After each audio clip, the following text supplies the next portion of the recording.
I thought you were a good daughter-in-law, but it seems I was wrong. Leave this house and never come back. You're nothing but a parasite. Pack your things and go. Ever since my husband passed away, my mother-in-law Sarah and sister-in-law Catherine have been saying mean things to me. Even though I've been taking care of Sarah, my husband was worried about her until the end. And yet Catherine says bad things about him, and I couldn't help but argue back. If you both feel that way, I understand. I'll leave. When I said that, Sarah and Catherine were happy, but a few months later, they were begging me. The bad luck I wished for them was worse than I thought. My name is Emily. I'm 32 years old and work as a buyer for famous brands. I met my husband Tom through a friend. Tom was kind and calm, just the husband I wanted, so I said yes when he proposed.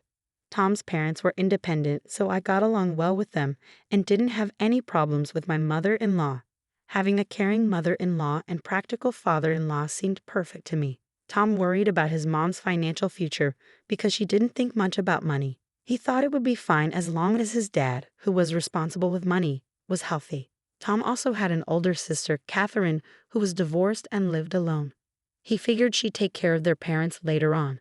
But Tom didn't fully trust Catherine. I'm worried about giving our family money matters to Catherine. Why?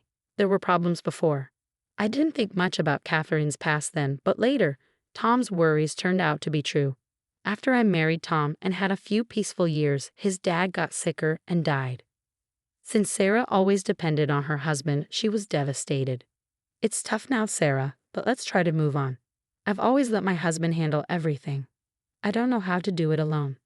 Tom was worried about his mom living alone, and I share his concern. As our son, he must have been really stressed about it. Then, one night, he came to me with an idea. Emily, what if my mom comes to live with us?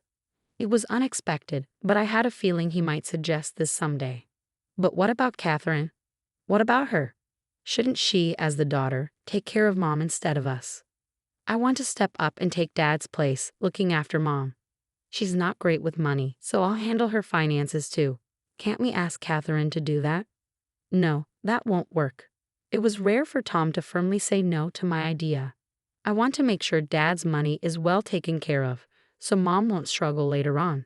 Even though he felt bad about asking me to live together, Tom was determined to handle dad's inheritance and savings. It's okay. I think we'll all be happy living together with your mom. I'm genuinely worried about her being alone too. Oh, Emily, thank you so much. And so we started our new life as a family of 3 in Sarah's house. Just like she promised, Sarah left everything for her husband to handle, from bank accounts to bills and credit cards. She didn't really understand any of it. Tom managed her money separately from ours and decided to give her a monthly allowance for her expenses. Whenever Sarah was tempted by dodgy salespeople or pressured to buy expensive stuff by friends, it was Tom's job to guide her. If he didn't, she might end up with a lot of debt because she was careless with money. By taking on the role of her husband, Tom made his mom happy. Seeing her happier also made Tom feel better. Sarah helped out with the household chores since I was working, and everything was going smoothly. But our peaceful life came to an abrupt halt. Tom collapsed at work. He had the same illness as his dad and might have pushed himself too hard during a busy time, ending up in the hospital. Sarah and I visited him almost every day, but Tom didn't seem to be getting better. Emily, I need to talk to you about what happens after I'm gone. Don't say that. Let's focus on getting you better so we can go back to living with your mom, just like before. I knew I might get sick like dad, so I'm prepared. But there's one thing I need you to do for me regarding mom. Trying to hold back tears, I listened closely to my husband's last request. A few weeks later, Tom passed away. Dealing with telling relatives, sorting things out with his job, and planning the funeral kept me busy and distracted from the grief. Once everything was settled, I remembered what Tom had asked of me. There was no time to mourn now. I had to step into Tom's shoes and take care of my mother-in-law. I'm sorry I've been occupied lately, Sarah. From now on, I'll handle the money matters instead of Tom. Don't worry, I'll make sure we have enough for our monthly expenses. Emily, are you still going to stay with me now that Tom is gone? Absolutely. Tom always told me to take care of you. Let's keep supporting each other. I understand. Sarah's eyes filled with tears as she spoke. I'm sorry for putting the burden of finances on you while you're already busy.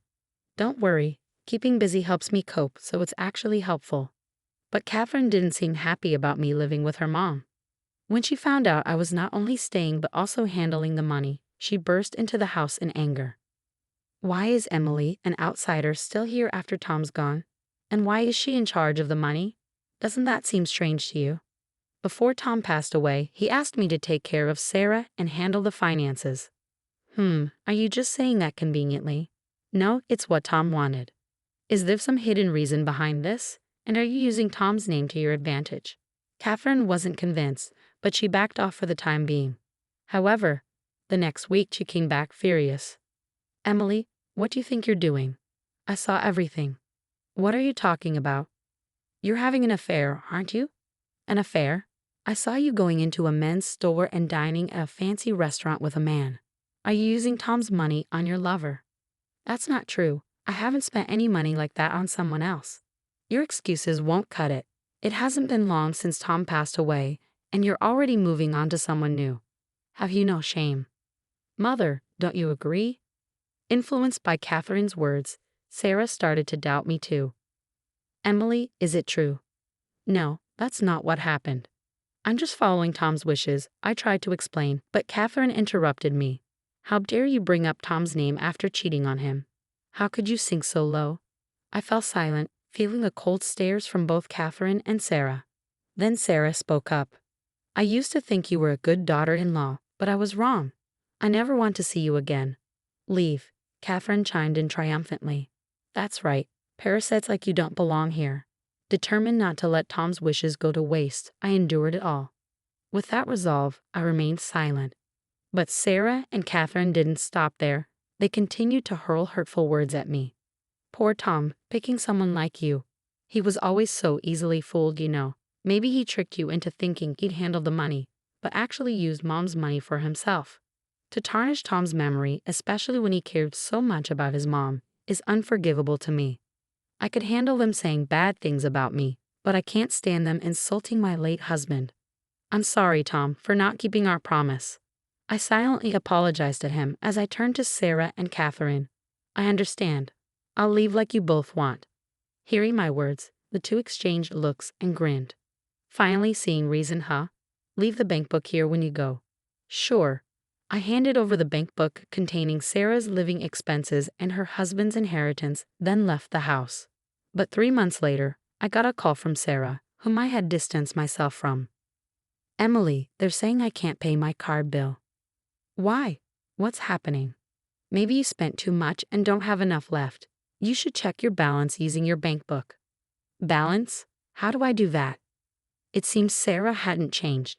She was still careless about money even after I left. As I thought this, Sarah started yelling at me angrily. This never happened when you were here. Suddenly after you left, the money's gone. You must have stolen it. I can't believe this. Come here right now. Furious, Sarah hung up the phone. Feeling heavy-hearted, I reluctantly went to her house. When I arrived, both Sarah and Catherine were waiting for me. Ignoring Sarah's anger, I accessed her online banking, checked the balance, and showed it to her. Here's the transaction history for this account. As you can see, while I was managing it, the balance never went negative. Do you understand why? Because I was saving money. It's hard to believe that you, who aren't good with money, would suddenly start saving. Actually, the balance stayed positive because I was depositing $1,500 every month for living expenses. Living expenses? I didn't know about that. Tom and I did it while he was alive. We decided to use our money to cover your expenses, so your savings wouldn't go down. Really? Tom did that? Yes, even after he passed away, I kept doing it with $1,500 from my own salary, but when you asked me to leave, I stopped. Then I continued, showing Sarah the transaction details. Let's see the transactions after I left. There are more than $1,500 being taken out, suggesting big expenses. I didn't change my spending habits. Maybe Catherine used it. With that, I shifted the conversation to Catherine. Looking at the details, there were card payments at fancy stores and restaurants. I can't picture Sarah spending money at those places. Catherine, do you have any clue? It wasn't me, but I can't think of anyone else who might have used it but you. Could it be you? Did you secretly use a family card or something? I see you at those shops and restaurants before. Even now, you're still using mom's money. How low can you go? Can you just stop? I was there for work. The meals were for a meeting with a shop owner. Just because I say it's for work, you think you can't trust me. Fine, let's confirm it right now. I immediately called the shop owner. Thank you for always helping us out. Yes, it was last Friday, and the item was. Well, I was checking some details on the phone. Catherine just stared blankly. Thank you. Can you include that as well? Oh, I see. After ending the call and checking my email, I showed Catherine and Sarah the attached photo. It showed Catherine shopping at the store. What's this? Catherine looked shocked as she saw the photo. It seems the security camera caught you, Catherine, buying these luxury items. When I spoke to the shop owner, they confirmed it right away. I'm pretty sure the person in this photo is you. Don't you agree? Catherine was speechless. The shop owner also mentioned that items matching the ones you bought have been showing up at pawn shops lately. The dates and items match the ones when you use the card, right? Catherine's voice shook, and she seemed confused. Sarah, looking puzzled, asked Catherine, but why go through all this trouble? Buying something and then selling it to a pawn shop right away. Since Catherine didn't seem willing to answer, I spoke up. She probably needed cash quickly. If she took it straight from the bank account, it would have been noticed right away. So you tried to frame me by shopping at my workplace, making it look like I was the one spending money, didn't you? Catherine couldn't defend herself and stayed silent. Meanwhile, Sarah seemed to have more questions and kept pressing Catherine. Catherine, why do you need so much money? Well, I had debts to repay, Catherine confessed quietly. But I added more to her confession. You didn't tell Sarah about it, did you? Do you know why Catherine got divorced? It was because of her debts. Tom often mentioned how troubled he was because Catherine kept asking to borrow money. This has been going on since before Catherine got married. Even after she got married, Tom complained that Catherine's spending habits hadn't changed. You had debts. Sarah then remembered something. The money your father left you, Catherine. I gave you a bank book with the inheritance in it, didn't I? Don't tell me even that money. At Sarah's request, I checked the balance of the bank account where the inheritance was kept. Sarah, the bank account is completely empty. What? Completely empty. But a few days after I left the house, all the money was taken out of the account. No, this can't be. Sarah collapsed to her knees, yelling at Catherine in anger. What's the problem? I had to meet my repayment deadline. My father would have let me, his daughter, use the inheritance however I wanted. I can't believe Sarah is so stunned. It seems Tom was right all along. He always said letting Catherine handle money was risky. He probably saw this coming. Sarah gave Catherine a stern look. That money wasn't just for me, you know. You got your share of the inheritance, right? Who uses someone else's money? You're the one taking advantage of this house. Leave. We're done, Mom. Wait, didn't we agree that I would live here in Emily's place after she left? If I stay with someone like you, I'll end up in debt too. I expect you to return every cent of your father's inheritance. With those words, Sarah forcefully kicked Catherine out of the house. However, I'm unsure if it was the right outcome. Since then, we've lost all contact with Catherine, and Sarah never got back any of the misused inheritance.